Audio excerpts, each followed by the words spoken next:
I think TikTok is in control of the music industry.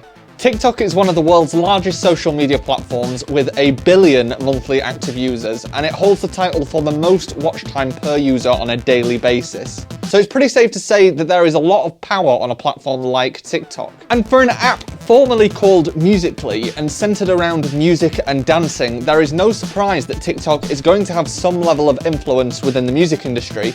However, I would go so far as to say we are now at the point where TikTok is largely in control. I don't think new music stands a chance at mainstream success if it doesn't pass the TikTok test and fit into the TikTok algorithm. And I will tell you what I think the TikTok test includes a little later on in the video. I also think that in the future, short form content is going to be the biggest consideration in music creation and in the charts. And here is why I think that. First, we need to talk about the music industry and how we actually got to where we are now. Prior to the existence of radio and subsequently television, music was a local activity. After the Industrial Revolution, many families had access to instruments as they were manufactured more easily. And if you wanted to listen to music, you would actually have to go and see someone play.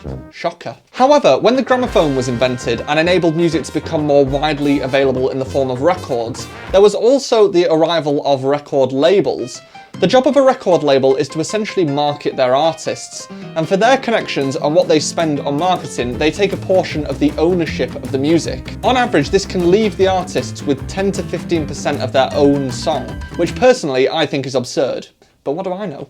Because record labels had the sole responsibility of marketing artists, they had and still have connections and an upfront budget to spend on getting their artists in front of people through the radio, record sales, or any number of other avenues that music could be distributed. Going through a record label quickly became pretty much the only way that musicians could get in front of an audience of any real size. And you might think, well, doesn't that mean that labels held all of the power? And the answer is yes. The competition was between artists to be picked up by the record labels, and if you did get picked up, then that was it. As an artist, the competition for attention was a lot less, until the charts. The official charts began in 1952 when the New Music Express, or the NME, newspaper began being published. They were looking to attract new advertisers to the paper and thought that creating a ranking system for popular music might be a good way of doing that. The original charts were put together by Percy Dickens, and he did this by phoning his retailer friends and asking for the numbers of copies sold. Not exactly conclusive, I would say. However, with the popularity of the newspaper, it meant that new record labels were vying for their artists to top the charts to maintain the record label's reputation. And this meant that the competition was now between the record labels rather than just between the artists to get into the record labels. And it meant that the record labels needed the best artists, and artists were being rewarded on merit and popularity rather than connections. This pretty much became the way that the music industry operates up until now.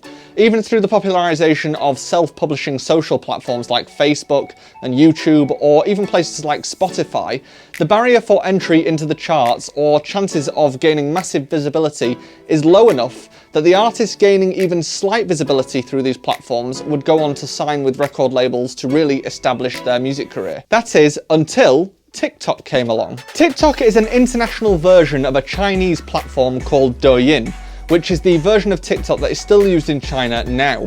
It merged with Musical.ly in 2018 to make what we now know as the current TikTok. Musical.ly was a platform that was focused on short-form videos of lip-syncing and dancing. The merger happened because Musical.ly had an international market, particularly with a younger audience, and Douyin had the intention of gaining a global audience. However, what this meant is that the international app TikTok that we know today really began rooted in sharing music, and TikTok's ability to share and use music and sound bites was one of the features that set it apart from all of the other platforms. TikTok is also known for its monstrous algorithm that has the ability to show you exactly what you want to see without you even knowing you wanted to see it in the first place, which is probably why it now has billions of downloads.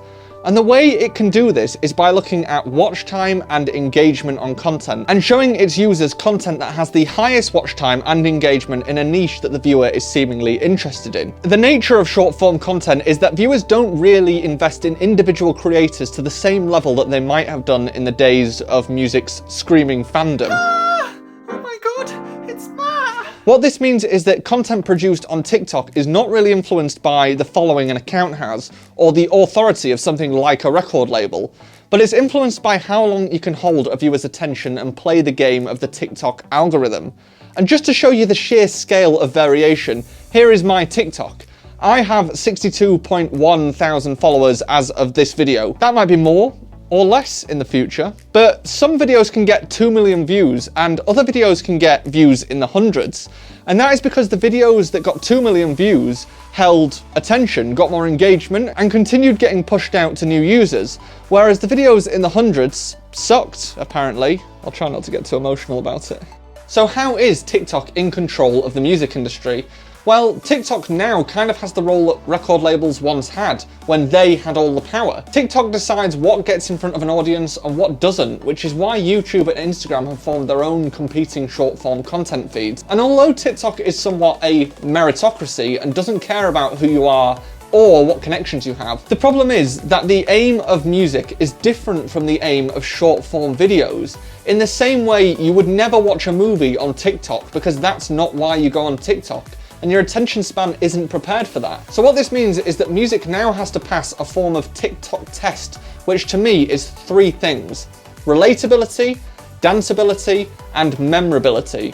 And most new music is written with these three things in mind if musicians want to have a chance at mainstream success and getting their music shared across TikTok. It means that record labels are becoming more and more obsolete because artists no longer need to sacrifice ownership of their own music in order to get in front of an audience.